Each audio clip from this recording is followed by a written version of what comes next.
Muito bem, meus caros, muito bem, muito bom dia. Espero aí que vocês tenham passado um ótimo final de semana, tá? E estejam animados, estejam dispostos para retomar os afazeres do dia a dia, né? Bom, na verdade, né, essa é uma forma retórica da gente falar, não é mesmo? Porque o certo mesmo é que nós estamos sempre fazendo alguma coisa, né? Sempre. E a nossa mente ela não para de funcionar, nem mesmo quando nós estamos aí desfrutando algum tempo de ócio, não é? Bom, mas então vejam, quer dizer, hoje eu quero conversar com vocês a respeito de um escritor inglês, né, chamado Clive Staples Lewis, que é mais conhecido como C.S. Lewis, né? E muita gente conhece o Lewis por causa da sua obra aí, As Crônicas de Nárnia, né? Mas pouquíssima gente sabe que ele foi um profundo estudioso da literatura medieval, né? E que ele também ocupou aí diferentes cargos na Universidade de Oxford, né?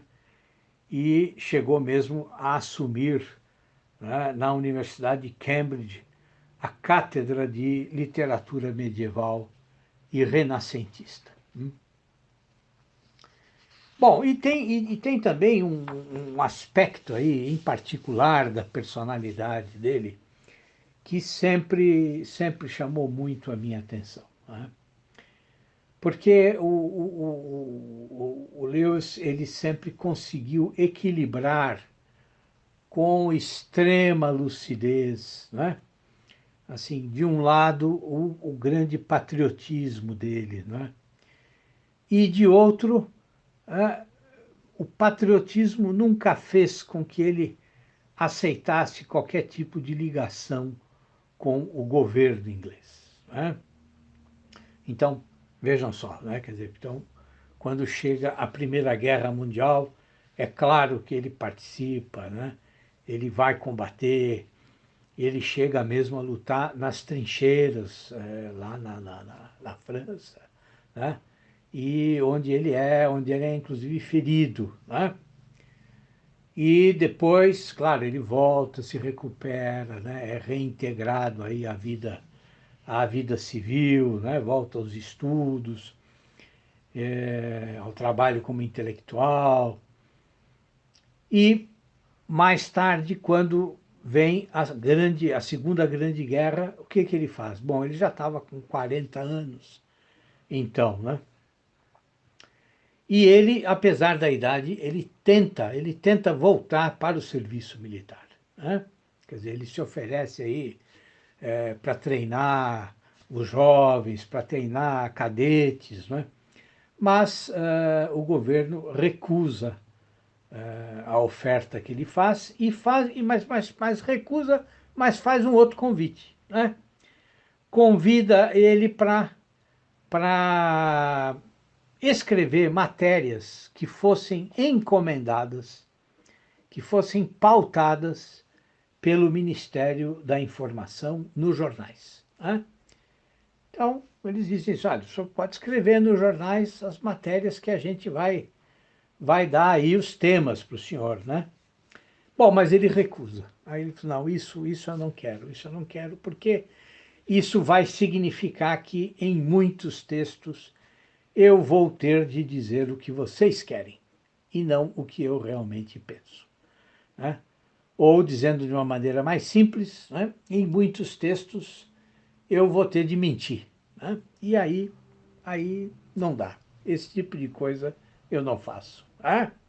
Então vejam, né? Vejam só, vejam que equilíbrio, o equilíbrio desse homem, né? Quer dizer, a lucidez dele, né? Quer dizer, a mesma personalidade, o mesmo gesto a gente encontra quando o governo oferece para ele a medalha da Ordem do Império Britânico, né? Bom, e o que o Lewis faz? Ele recusa a honraria, exatamente porque aceitar a honraria representaria aí algum tipo de associação, né, à ordem política, né? E isso ele nunca quis, isso ele nunca quis. Então, quer dizer, um homem que seguiu sempre certos princípios, né? Certos princípios, né? Então, assim, um comportamento também essencialmente ético, né? Para mim, para o meu ponto de vista, é um comportamento exemplar, exemplar, né? Quer dizer, o comportamento de um homem aí pronto a servir, né, ao país nos momentos de crise, mas que jamais aceita qualquer compromisso político que possa aí eventualmente limitar a sua liberdade de consciência, né? Bom, mas vejam só, esses minutos aqui iniciais foram só uma introdução, né? Uma introdução. Quer dizer, eu queria aqui, com esses breves comentários, mostrar para vocês que o Lewis é muito mais do que aquilo que o senso comum conhece a respeito dele, né? Por quê? Porque a maioria dos leitores, como eu disse, quer dizer, conhece aí o escritor de histórias infanto-juvenis ou conhece o apologista cristão, né? Que ele também foi um brilhante apologista. Mas o Lewis também foi um ensaísta de primeiríssima linha, né? Foi um ótimo crítico literário, né? Também escreveu obras de ficção científica, né? Enfim, foi um intelectual completo, né? E aí, ao longo da sua vida, em diferentes textos, né, em cartas, ele deixou uma grande variedade de conselhos para escritores, né? Tanto dos hábitos de escrita que ele recomendava para jovens escritores, como orientações também a respeito do estilo, da construção da frase, né? Enfim, conselhos a respeito da própria estrutura do texto. E é a respeito de uma dessas ideias que eu quero conversar com vocês hoje, né? Vejam, há um conselho do Anton Chekhov, né? Aquele fantástico contista russo, que eu sempre repito para os meus alunos, né? Quer dizer, aquela famosa frase do Chekhov, né? Não me diga que a lua está brilhando, né? Mas mostre para mim o brilho do luar, né, se refletindo aí num pedaço de vidro. Bom, eu não me lembro se a frase do Chekhov é exatamente assim, mas a ideia é essa, o sentido é esse. Quer dizer, não conte, não diga, não anuncie simplesmente, né? Mas mostre as coisas acontecendo, né? Ou, falando de uma outra forma, quer dizer, descreva as coisas, né, de maneira que o seu leitor possa se aproximar dos fatos, né, que você está narrando, né? Mas se aproximar como? Não, se aproximar não só como um observador que está fora do texto, né? Não, mas como se ele pudesse experimentar exatamente aquilo que o seu personagem experimenta, né? Como se ele pudesse ter as mesmas experiências que você está narrando no seu texto. Bom, e não há outro modo de fazer isso, né? A não ser tentando reconstruir as experiências sensoriais dos seus personagens, né? Quer dizer, ou escrevendo de maneira que o leitor possa viver o que você está contando, né? E vejam, essa recomendação do Chekhov, bom, eu fui encontrar ela com outras palavras, né, nos textos do C.S. Lewis, né?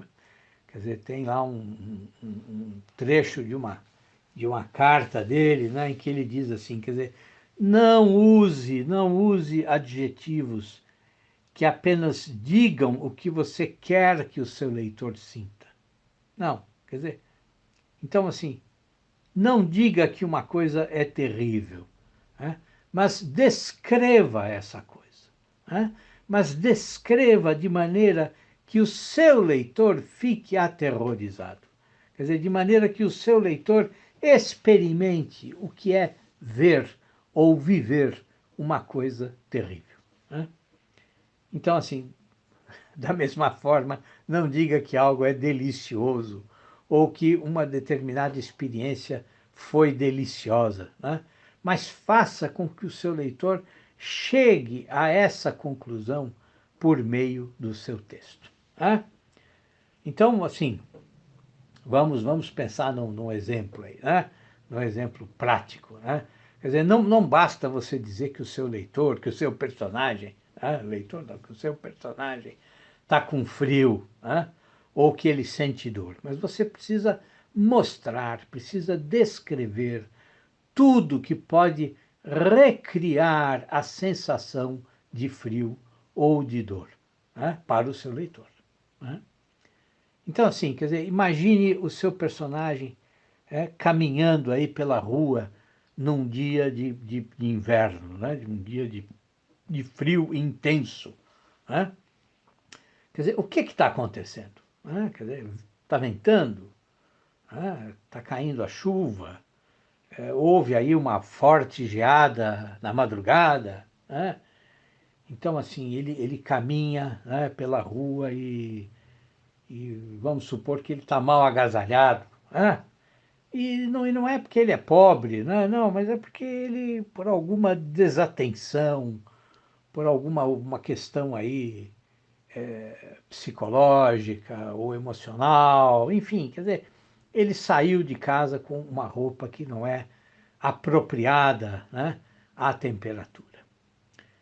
Então, enquanto ele caminha pela rua, né, quer dizer, o que ele experimenta, né? Quer dizer, ele está caminhando lá contra o vento, né?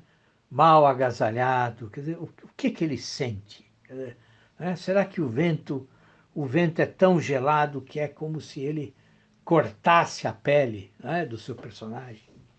Entende? Quer dizer, e vejam, há uma infinidade de sensações, né, desagradáveis que podem reconstruir para o leitor essa experiência sensorial do seu personagem caminhando no frio, né?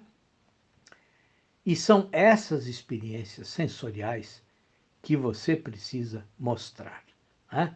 Quer dizer, é só fazendo assim que você vai conquistar a atenção do seu leitor, né? Quer dizer, é só assim que você vai permitir que ele entre na sua história, né? Quer dizer, só assim você vai diminuir aquele distanciamento inevitável que existe entre o leitor e o texto, né? Então, como o C.S. Lewis também diz, né? Quer dizer, quando você escreve, você não pode esquecer que só dizer, né, e não efetivamente mostrar, né, só dizer exige que o leitor faça sozinho o trabalho que você, que é o escritor, deveria fazer, né? Porque pensem assim, né? Quer dizer, e isso o Lewis também diz, quer dizer, a literatura aumenta a realidade, né? Quer dizer, a literatura não é que ela só descreve a realidade, não, ela amplia a realidade. Ela mostra aspectos do real que estão esquecidos, né? Ou que são vistos de maneira aí superficial pelo leitor, né? Quer dizer, ou seja, a literatura precisa enriquecer a experiência do leitor. Precisa mostrar para o leitor o que ele nunca viu, né? Ou o que ele aí, pela pressa, né, pela maneira superficial que ele vive, né, ele deixou de ver, ele deixou de sentir, ele deixou de perceber. Né? O Lewis diz muito bem que a literatura precisa irrigar os desertos em que as nossas vidas se transformaram. Né? Bom, e você jamais vai conseguir fazer isso, né? Você nunca vai conseguir mostrar para o seu leitor o que ele nunca viu ou o que ele se esqueceu de ver, né? Ou seja, você nunca vai conseguir criar uma experiência real por meio do seu texto se você só disser, né? Se você só contar, né? E não mostrar realmente as coisas acontecendo. Tá? Bom, mas o C.S. Lewis tem aí outros conselhos, tá? Sobre escrita. E eu vou falar sobre eles aí em outros áudios. Mas, assim, para terminar hoje, só uma última questão. Quer dizer, se você tem interesse, né, de conhecer o C.S. Lewis medievalista, né, quer dizer, o estudioso do pensamento medieval, da literatura medieval, né, há um livro incrível dele chamado A Imagem Descartada. Né, A Imagem Descartada. Esse livro foi publicado aqui no Brasil em 2015 pela Realizações. Né? E eu tive, inclusive, a honra de escrever a apresentação do livro. Né? Bom, nessa obra, que é uma obra incrível, o Lewis vai fazer você compreender como os homens da Idade Média viam e entendiam o mundo. Né? Quer dizer, como é que eles entendiam os animais, o cosmos, né? O que significava ser racional ou ter um corpo para eles. Né? Quer dizer, o que eles pensavam quando eles olhavam para as estrelas ou quando eles olhavam aí para todos os elementos que compõem a Terra. Né? Bom, inclusive assim, quer dizer, sem todo esse conhecimento a respeito do imaginário medieval, bom, o Lewis certamente nunca teria escrito as Crônicas de Nárnia. Tá certo? É isso, meus caros. Olha, um abração para vocês e até amanhã. Tudo de bom.